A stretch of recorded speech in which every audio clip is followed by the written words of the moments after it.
working in the spirit of the Golden Empire. This is 17 News at noon. Good afternoon. Thanks for joining us. I'm Maddie Jansen. We begin with national news. The president firing back after Democrats released text messages provided to Congress by Kurt Volker, the former special envoy to Ukraine. Volker testified on Capitol Hill for more than 8 hours yesterday. The messages show U.S. ambassadors working to persuade Ukraine to publicly commit to investigating, quote, what happened in 2016 in exchange for nailing down a date to visit the White House. In one text, Volker tells an aide to President Zelensky, heard from the White House, assuming President Z convinces Trump he will investigate / get to the bottom of what happened in 2016. We will nail down a date for visit to Washington. In another text exchange, Bill Taylor, the former U.S. ambassador to Ukraine, says, I think it's crazy to withhold security assistance for help with a political campaign. Gordon Sondland, the U.S. ambassador to the European Union, replies, the president has been crystal clear. No quid pro quos of any kind. Then I suggest we stop the back and forth by text.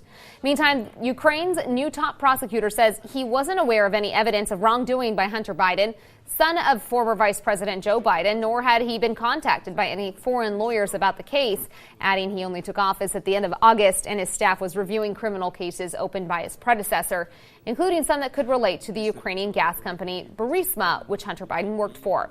The president fired back at reporters this morning. We're investigating corruption. We're not investigating campaigns. I don't care about his campaign. As I said, I didn't think, and I don't think Biden's going to win. All right? I don't think. And maybe to answer your question, when you say who is going to win, I'd rather not make a prediction, but I do have a feeling about somebody. Meantime, Congressman Kevin McCarthy was in town this morning and spoke to us about the impeachment inquiry. And this is all about politics. The worst thing for this country is we need to be working on the issues to solve problems. The Bakersfield congressman and House Minority Leader was in town to celebrate the groundbreaking of the Lee and Christina Jamison Transitional Living Center for Women and Children. It's slated to open next spring in Oildale on China Grade Loop. The home will house homeless women with children in the face of our county's rising homeless rate. The home will provide a place for women and their kids to go after the women graduate from the mission's addiction recovery services while they continue to get back on their feet. And 17 News is your local election headquarters. Democratic presidential hopeful Julian Castro was in Delano this morning where he met with the son of UFW co-founder Cesar Chavez. Castro toured 40 acres with Anthony Chavez. The National Historic Landmark was the first headquarters of the United Farm Workers Labor Union and where Cesar Chavez held his first public fast. Castro, who served as the Secretary of Housing and Urban Development under President Obama, will now head to Los Angeles for a union summit. And 17's Aton Wallace will have a full recap of his visit coming up tonight on 17 News at 5 and 6. Speaking of Democratic presidential hopefuls, Bernie Sanders' wife says he's doing great after a heart procedure. Jean Sanders speaking to reporters outside of a hospital in Las Vegas, saying she expects her husband to head home to Vermont this weekend. I mean, he looks more energetic than he has been. He's been running, and I've been saying the schedule is crazy, and he's doing good. We're having a lot of good conversations, lots of good ideas, talking about policy. You know the man, he never stops. Sanders' campaign says he'll be participating in the next Democratic debate in just over a week on October 15th. Yesterday, a local rally for the presidential candidate went on as planned, even though he couldn't be there. The Sanders campaign still held the event yesterday at CSUB in the administration quad. Students we spoke with say they were still feeling the burn, even without Bernie Sanders in Bakersfield. All right, it is finally Friday, and we have a beautiful forecast for you. Let's check in with Kevin. And we have clear skies out there right now. No changes on the front. A little bit of a haze. Air quality will be moderate throughout the day. But when we talk about high temperatures, take a look at yesterday. 81 degrees was the high. We were close to the normal of 85, but 4 degrees off that. And today, cooler than that. We're only at 68 degrees right now as we head into the afternoon under a calm wind. And as we take a look at the hour by hour, we are expecting the mid-70s and then slipping back into the lower 60s by midnight. So a nice, comfortable afternoon for everybody. For Tehachapi Tehachapi, 61 right now. There is a breeze, and that's going to continue right now out of the northwest at 15. As we take a look at the wind forecast, you can see throughout the afternoon from Fraser Park near Tehachapi and even up in the Kern Valley and spreading east into the desert, we'll keep that breeze around. Temperatures are going to be very nice. We're in the 60s this afternoon, but grab a coat tonight. By 10 o'clock, you're back in the mid-40s. What's the weekend looking like? I've got the details on that coming up in a few minutes. Thanks, Kev. Today marks 3 months since the ground first shook the communities of Ridgecrest and Trona just after 10 a.m. on July 4th. What we thought was the largest earthquake to hit Southern California in 2 decades rattled Kern County and beyond. It was a 6.4 quake. Then some 34 hours later on July 5th, an even bigger quake with a magnitude 7.1. 11 times stronger than the first temblor jolted Ridgecrest again. Remarkably, there were no deaths or reported serious injuries in Kern County, though it's believed one man in Nye County, Nevada was killed in the quake when his car was knocked off its jacks. Kern County officials say the damage could have been much worse. Ridgecrest and the surrounding areas have made significant strides toward a successful recovery, but the ground continues to shake.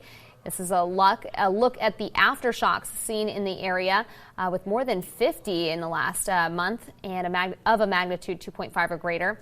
Take a look at the map in real time. These are the aftershocks we've seen in just the last 10 days. Remember, seismologists said that aftershocks could continue for months after those initial quakes. It's been 8 years since American college student Amanda Knox walked free from an Italian prison. The first of 2 times she would be acquitted for the murder of her roommate Meredith Kircher. In 2015, Knox and her ex-boyfriend were exonerated by Italy's Supreme Court, which said there was simply no evidence they took part in the murder of Meredith Kircher. But the Court of Public Opinion, Knox acknowledges, is still deliberating. And now Amanda Knox is opening up about her recent trip back to Italy and how she's finding her voice with a new project. She spoke exclusively to NBC's Lester Holt. Do you care what people think anymore? Do you care? Do you wonder what I think about you when you encounter people? I wonder if people would care about my experience beyond whether or not they think I'm guilty or innocent. I worry that when I meet people, they will have a great conversation with me face to face, and I'll think that we had a human connection, and then they'll walk away and go to their buddies and be like, yeah, I talked to the killer Amanda Knox. It's hard to trust. It's hard to trust. Amanda Knox, now 31, is trying to reclaim her story. In June, Knox returned to Italy for the first time since she was freed from prison in 2011, telling me she was afraid to go. What were you fearful of? The fact that I had been invited by the Italy Innocence Project was tremendously important to me, but that didn't change the fact that I still have people who send me messages describing how they're going to murder me. Knox, emotional at moments, spoke without incident. I break my own heart every time I access what happened to me. In 2015, Knox and her ex-boyfriend were exonerated by Italy's highest court, which cited a lack of evidence and investigators affected by media pressure. Since then, Knox has found her voice in an ironic place. You're facing injustice. Do you notify the authorities or take the law into your own hands? Producing a true crime podcast with her fiancé, Chris Robinson, bringing compassion to what she says the genre typically lacks. I'm trying to think critically and compassionately. And a lot of people think that you can only do one or the other. You can either have compassion or you can be critical. And I don't think that that's the case at all. I think you can do both at the same time. As she did in Italy, Knox often speaks on criminal justice reform, hoping to put her own story in a broader perspective. A lot of people are confused about why I'm not just burying my head in the ground and disappearing and crying. And what's the answer? And the answer is I'm a real human being too, and I'm trying to do the best that I can with what life has given me. And this is my answer. And I don't think I'm the most resilient person in the world.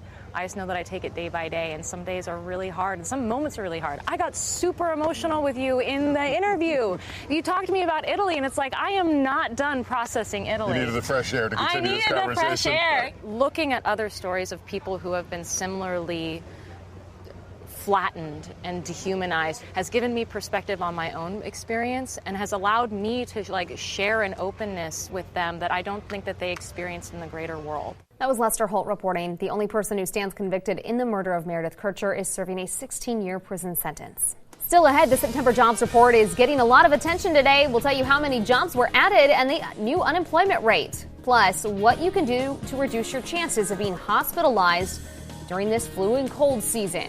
Your 17 Health Watch is after the break. We're back down your 17 Health Watch this afternoon. Flu season is here, and new research from the CDC shows why it's so important to get that shot. One study followed more than 3,600 children over 2 flu seasons and showed the vaccine reduced the risk of hospitalization by nearly half. Another study tracked over 43,000 adults who were hospitalized with the flu. They were 36% less likely to die or experience other complications, such as pneumonia, if they'd had the flu shot. The CDC recommends everyone 6 months or older get the flu shot by the end of this month. New research reveals sugary beverages may increase the risk of type 2 diabetes. A new Harvard study tracked the diets of more than 192,000 men and women for over 20 years, and it showed people who increased their consumption of soda or fruit juice by more than 4 ounces a day were 16% more likely to develop diabetes. However, that risk decreased when just one sugary drink a day was replaced with water, coffee, or tea. You're invited out to join us for a barbecue lunch fundraiser next week for a great local cause. We're teaming up with the Alliance Against Family Violence and Sexual Assault. The Alliance helps local survivors of all ages who've suffered domestic violence or sex assault. For $5, you can get a burger, chips, cookie, and a drink next Wednesday from 11 a.m. to 2 p.m. at 22nd and M Streets outside the KGET studios. Another $5 gets you a raffle ticket with a chance to win a 60-inch TV. If you plan to order 10 or more lunches, call ahead with this number, 322-9199. The weather's looking mighty fine, Kev. Mighty fine next week. A little warm up by the end of the weekend here. And outside, we've got clear skies and beautiful shot from downtown looking off to the east. And temperatures are very nice as well. 68 in Bakersfield, seeing the same in Delano and Wasco. 69 out in Taft. And then we have 60s for Tehachapi and Frazier Park. 57 out of the Kern River Valley right now. And 72 out in Mojave. Here's a look at Wasco. 68, clear skies there. We're seeing the same out in Arvin, but you're at 70. And then up in the mountains, Golden Hills, nice blue skies and currently 61. And that's the case all around the state for the interior part along the coastal areas. Nice and sunny this afternoon. And temperatures right now running into the 60s for the Bay Area, 69 in Fresno. We've got 70s down to the south. San Diego already at 75 and 82 out of Vegas, 90 in Phoenix. And here's a look at the highs for today. 77 in Sacramento, right near 80 in Fresno. And then down to the south, we're looking at the 70s and then 86 in Las Vegas, 95 in Phoenix. Here's a look at the game tonight. If you're a Dodgers fan or if you're a Washington Nationals fan, again, game 2 tonight. The Dodgers won last night 6-0. Tonight, we're hoping the Dodgers do a pretty good show once again. And it is the National League Division Series. Again, game 2 tonight at Dodger Stadium. And the game night weather's looking great. 72 degrees, sunny skies. First pitch at 6:37. You couldn't ask for better weather for baseball. And here's a look at why we're seeing this nice weather. So one trough has moved on out, and then we're going to see a little bit of a warm-up here as we progress through the weekend because of this ridge offshore. But another trough develops out to the northwest, and that will impact our weather by mid next week when temperatures will flatten a little bit back into the 80s. Here's a look at the headlines, though. Cooler for today with 70s, near 90 Sunday through Tuesday, breezy still in the mountains, and the seasonable weather will return next week with 80s returning, and you're going to see that on the extended forecast. Now, air quality today right on the edge. If it was an AQI of 50, we would be good because we hit AQI of 51, puts us in the moderate range. And temperatures today are going to be perfect. So get out and enjoy it. 75 in Bakersfield. We're looking at the same in Arvin. 74 in Taft. And then for the mountains, a little bit on the breezy side as you go throughout the day. That'll continue. 69 in Frazier Park. 60s in the Tehachapi area. And then 70s for the Kern River Valley. 75 Lake Isabella. 72 in Weldon. And winds gusting near 45. For the desert, a little bit on the windy side here as well. Winds gust near 40. 77 in Mojave. 83 in Ridgecrest. And then for the extended forecast, we're looking at 83 tomorrow, upper 80s on Sunday, and we're going to be in the upper 80s, lower 90s through Tuesday, and then mid 80s on Wednesday. and Thursday. And then for the mountains, we're looking pretty nice. A little warm for the weekend, right near 80. And then we'll see mid-70s return by next Wednesday. And then for the Kern River Valley, we're looking at 83 for tomorrow, 85 on Sunday. And we'll keep those 80s around through about next Thursday. So overall, not a bad forecast. No, just beautiful. Perfect just beautiful, weekend. Yeah. All right, thanks, Kev. Yep. Still ahead, Target and Disney team up. We'll show you the partnership Disney fans are sure to fawn over. KGET Business Watch is brought to you by Grapevine MSP Technology Services, the Valley's leading IT service provider. We're back in your 17 Business Watch, and the September employment report is out. It shows hiring slowing, but not toward recession level.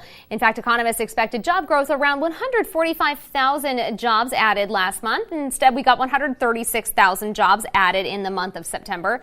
The unemployment rate fell to 3.5%. That is a 50-year low. It's been at or under 4% for more than 17 months in a row. And let's check out how Wall Street is responding today. And the Dow is up about 304 points so far in trading. The S&P 500 up 34. We'll have your final numbers from the day on Wall Street coming up tonight on 17 News at 5.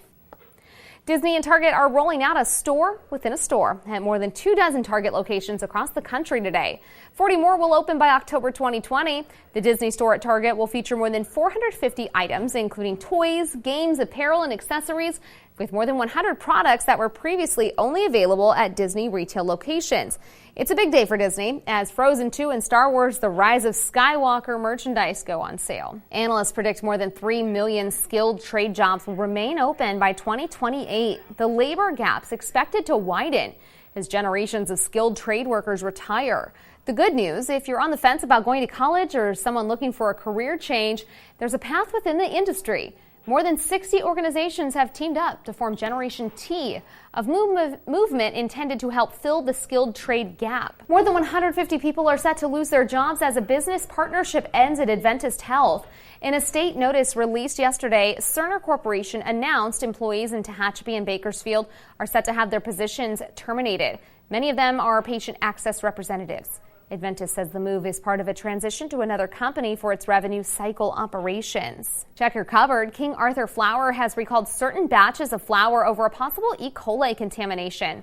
This is an expansion of a recall issued back in June. So if you have the flour at home, toss it. King Arthur is offering refunds on its website. No illnesses linked to the recall have been reported. A controversial weekend box office preview with a movie that's raising eyebrows and security at movie theaters nationwide. Welcome back. Entertainment news now. Dorothy had the Wicked Witch. Luke Skywalker had Darth Vader. Superman had Lex Luthor. The identities of these famous characters are forever linked with their evil counterparts. Comic book legend Batman has been fighting a horde of antagonists for 80 years, but none so fiercely as the Joker. And now that infamous villain gets a standalone film for the first time, and it's raising a lot of controversy. Raphael Seth has more. For my whole life,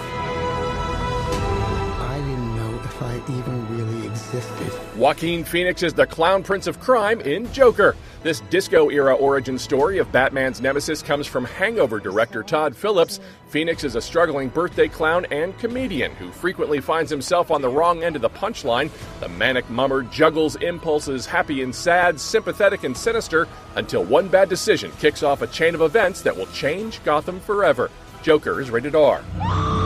If that doesn't satisfy your creepy clown fetish, you don't know if he's trying to do this for fun or trying to kill you. Wrinkles the Clown will be the ringleader of your nightmares this week. This documentary is based on a viral video of a man in makeup appearing beneath a child's bed. The video description says he's been hired by the child's parents to scare their daughter for bad behavior. What follows is an urban legendary obsession fostered by copycats, folklore, and internet propagation. Wrinkles the Clown is not rated. I want the world to know I exist. There's no business like show business for Eddie Murphy in Dolomite Is My Name. The comedy legend plays Rudy Ray Moore, a real-life entertainer determined to become famous. He tries everything to get his name in lights, including music, comedy, and a foray into independent filmmaking featuring a kung fu fighting pimp. Dolomite is in select theaters this week. That's the box office. That was Raphael Seth reporting. When we come back here on 17 News at noon, we'll introduce you to our Pet of the Week.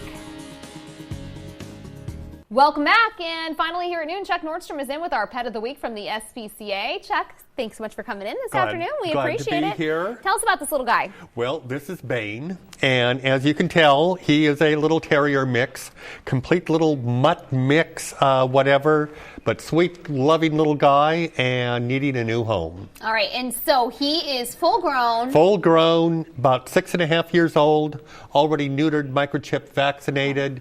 He's ready to be at your dinner table tonight. Already house trained and house trained, sweet, loving guy. All right. He's playing around inside our lobby, so you don't even have to venture out in the kennels. Oh, you really? Just come right on into the lobby, and there he'll be. Do you any idea how he does with other pets in the house or kids? He goes outside to go potty in the play yard with about 15 other little dogs running around, so he's just fine. Okay.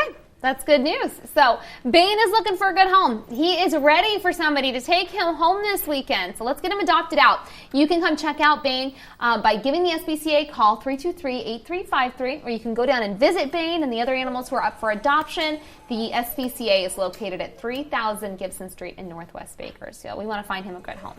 All right, great. Chuck, thanks so much for bringing him in this afternoon. We appreciate it. And we want to let you know that even though we're wrapping up here on the news at noon, you should tune into our social media on Facebook. Coming up in about half an hour, Alex, Kevin, and I are doing a challenge for charity at the new Just Wing It over at the new location at the Valley Plaza Mall. Apparently, we're going to be trying some hot wings. I'm a little intimidated, but it should be fun because it's all for charity. So tune into that at 1 on our 17 News Facebook page. And thank you so much for joining us here for 17 News at noon. We hope you have a great weekend, and we'll see you back tonight on 17 News at 5 at 6. Have a great day.